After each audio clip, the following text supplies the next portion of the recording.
Buenos días, muy buenos días. Buenos días, muy buenos días, damas y caballeros. Gracias por acompañarnos otra vez en este su telediario Uno más Uno. En el día de hoy hay muchas personas trasnochadas, desveladas, por el tiempo que requirió darle seguimiento a los acontecimientos extraordinarios que se desarrollaron ayer en la capital norteamericana, en Washington, específicamente en el Capitolio, donde grupos pro Trump y auspiciados por él penetraron a la sede del Congreso Nacional. Se habla de asalto, se habla de insurrección, se habla de terrorismo, pero esto fue algo inusual, bueno, sí, no tiene precedente en los Estados Unidos que se produzca un acontecimiento de esta naturaleza. Ese país que se encarga de querer dar cátedra al mundo de democracia, pues ayer, auspiciado nada más y nada menos que por Donald Trump, el presidente norteamericano, se produjo el asalto al Congreso y esto obligó a suspender por más de 3 horas la sesión que realizaba el Congreso para ratificar la elección del presidente demócrata Joe Biden. Hay al menos 4 personas muertas, hay otras 8 personas heridas, dos de ellas de gravedad, policías, y también hay apresados, hay decenas de personas que fueron apresadas. La última información hablaba de 42 detenidos en ese asalto. El resultado final, además de estos hechos violentos, es que el Congreso volvió a sesionar, volvió a reunirse ya entrada la noche y logró en la madrugada aprobar, a ratificar los votos electorales que habían sido certificados por los estados, como ocurre en Estados Unidos. Los 50 estados habían emitido certificaciones de esos votos. Trump se negaba a reconocer al menos los resultados de 4 importantes estados y no tuvo éxito en eso, y finalmente el Congreso, los legisladores, tanto demócratas y una parte de los republicanos, aprobaron, ratificaron esos votos y en consecuencia Joe Biden será el próximo presidente de los Estados Unidos a partir del mediodía del día 20 de este mes de enero. Trump se encuentra en una situación bastante difícil, hay quienes están pidiendo que lo destituyan antes de que llegue el 20 de septiembre, acusado de estos actos violentos que se produjeron durante la tarde, la noche y la madrugada de hoy en los Estados Unidos. Hay que decir que antes de que se produjera la penetración violenta de una turba de seguidores de Trump al Congreso de ese país, el presidente Donald Trump había encabezado un acto, una manifestación, y había instado a los participantes en esa marcha a que caminaran. Él dijo que él también iba hacia el Congreso Nacional, aunque finalmente él no se presentó, pero estas personas sí lo hicieron y ya ustedes conocen los resultados. Por lo menos 4 personas murieron, hay 8 heridas, otras 8 personas heridas de gravedad y 42 detenidos. Ese es el tema más trascendente de las noticias de ayer en el mundo entero y de las que aparecen hoy en los diarios de distintos países y en los espacios más destacados de la televisión y de la radio, igual que de los portales digitales. Vamos a ver cuál va a pasar en el día de hoy, pero la polémica sigue encendida en los Estados Unidos entre quienes piden sanciones drásticas contra el presidente Donald Trump, a quienes algunos consideran que jamás debió de ser presidente de la nación más poderosa del mundo, de los Estados Unidos. Aquí, durante el día de ayer, también se produjeron muchos acontecimientos noticiosos. Uno de ellos se originó en el Palacio Nacional, en la segunda rueda de prensa en lo que va de semana, que ofreció el presidente Luis Abinader y parte de su gabinete. Ayer le tocó al gabinete económico. El gobierno convocó esa rueda de prensa para expresar su euforia por el comportamiento de la economía, que ha mejorado significativamente desde que comenzó la pandemia. Se esperaba que el país cerrara con un déficit superior al 9% en la economía, y esto se redujo a un 7.7%, lo que implicó, según el presidente Luis Abinader, un ahorro o una disminución, una reducción de cerca de 77.000 millones de pesos, lo que es un hecho trascendental, según lo resaltó el presidente Luis Abinader, quien se mostró muy, pero muy confiado en que la economía seguirá mejorando durante este año que comienza y habrá crecimiento, según dijo el presidente, y dijeron también otros funcionarios que le acompañaron, como el ministro de la Presidencia, el ministro de Hacienda, entre otros funcionarios. Posteriormente, el Banco Central dio a conocer una información importante que se refiere a las reservas de divisas que tiene el país.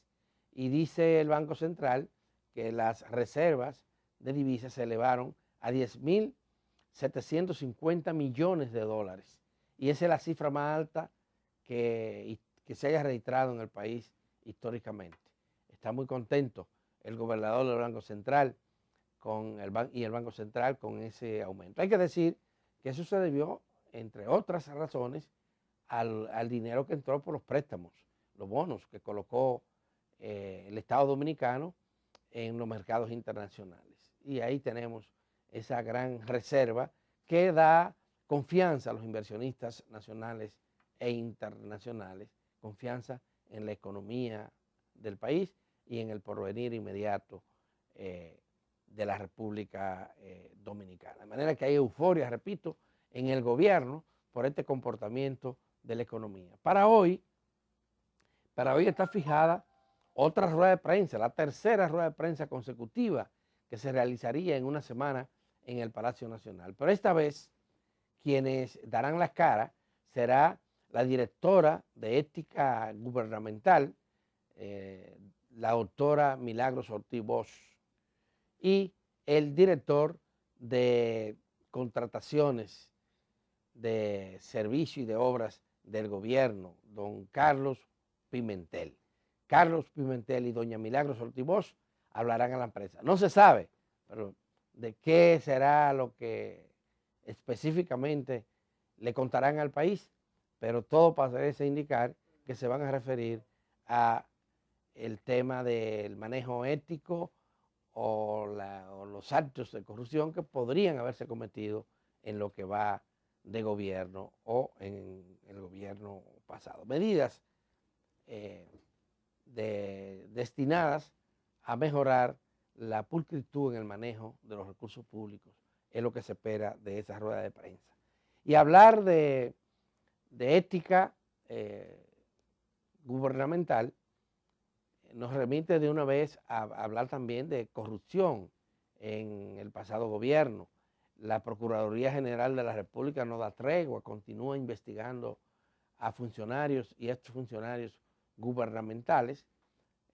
Y ayer, además de que fue interrogada nuevamente una integrante de las cámaras de cuentas, también por sexta vez fue invitada a prestar declaraciones la doctora Yocasta Guzmán, quien, como ustedes saben, era la responsable de contrataciones de obras del Estado Dominicano. Doña Yocasta construyó una imagen positiva ante la opinión pública, aunque algunos la acusaban de hacerse de la vista gorda frente a muchas denuncias que se hicieron de manejos irregulares de recursos públicos y de contratos, otorgación de contratos, de obras y de compra de servicios y bienes por parte del Estado. Sexta vez, sexto interrogatorio, y se dice que le tocará de nuevo el próximo lunes ir a la doctora Yocasta Guzmán. Lo cierto es que está trabajando en el Ministerio Público y quien no haya cometido ningún delito no tiene entonces por qué temer a que va a ser objeto de algún tipo de sanción por parte de las autoridades. Hoy, damas y caballeros, es Día del Poder Judicial y como todos los años se va a realizar un acto solemne en el que habla el presidente de la Suprema Corte de Justicia. Ese acto va a ser principalmente virtual. De manera presencial se espera que asista el presidente de la República y algunas autoridades de alto nivel del sector justicia, incluyendo la Procuradora General de la República. Lo demás lo vamos a ver por los canales de televisión o por YouTube, porque el acto ha sido restringido para evitar una congregación masiva de personas a fin de prevenir el contagio por el coronavirus. Hay expectativas con relación a lo que vaya a decir el presidente de la Suprema Corte de Justicia. El día se presta, la efeméride se presta para que se hagan anuncios importantes ahí. Y hay que recordar que este acontecimiento, es decir, la conmemoración del Día del Poder Judicial, se produce en un momento en que el presidente de la Suprema está sometido a cuestionamiento por parte del Colegio Dominicano de Abogados. Esos cuestionamientos están derivados del manejo de la justicia el manejo de los tribunales, básicamente, durante el desarrollo, la presencia en el país de la pandemia del coronavirus. Vamos a ver cuál es la respuesta que le va a dar el presidente de la Suprema Corte de Justicia a esos cuestionamientos. Y hoy, como ustedes saben, también se reinicia el año escolar 2020-2021 en medio de una situación que sigue siendo extremadamente difícil. Estamos hablando de un año escolar a distancia porque las escuelas no están funcionando. Sí van a ir y deben de ir profesores y profesoras a sus respectivos centros educativos para prestar asesoría y orientación a los estudiantes que así lo requieran. De manera que el día sigue cargado. Enero ha venido repleto de noticias. Como ya ven, tenemos 3 acontecimientos en perspectivas para el día de hoy. La rueda de prensa que se ofrecerá en el Palacio Nacional y que la encabezarán doña Milagros Ortiz Bosch y don Carlos Pimentel, así como el reinicio del año escolar y la conmemoración del Día del Poder Judicial. Vamos a esperar esto y, por supuesto, que nadie se pierda el curso de los acontecimientos que se están desarrollando en los Estados Unidos, porque lo que allí pasa, aquí repercute para bien o para mal. Vamos a hacer una pausa y vamos a regresar. Vamos a tener en el día de hoy 2 importantes entrevistas. Una con Henry Víctor Ebrard, quien es economista, consultor privado, y con él vamos a conversar, por supuesto, sobre los temas al que se refirió ayer el gobierno dominicano, tanto el Banco Central como el presidente de la República y el ministro de Hacienda. Y también vamos a tener aquí al sociólogo César Pérez, y con César Pérez vamos a tratar de pasar un balance de estos primeros 5 meses que lleva en el poder el actual gobierno. César Pérez es un académico muy reconocido, articulista, investigador, sociólogo, repito, y por tanto nos ayudará a entender lo que está pasando dentro y fuera del país. Así que no se muevan y volvemos inmediatamente.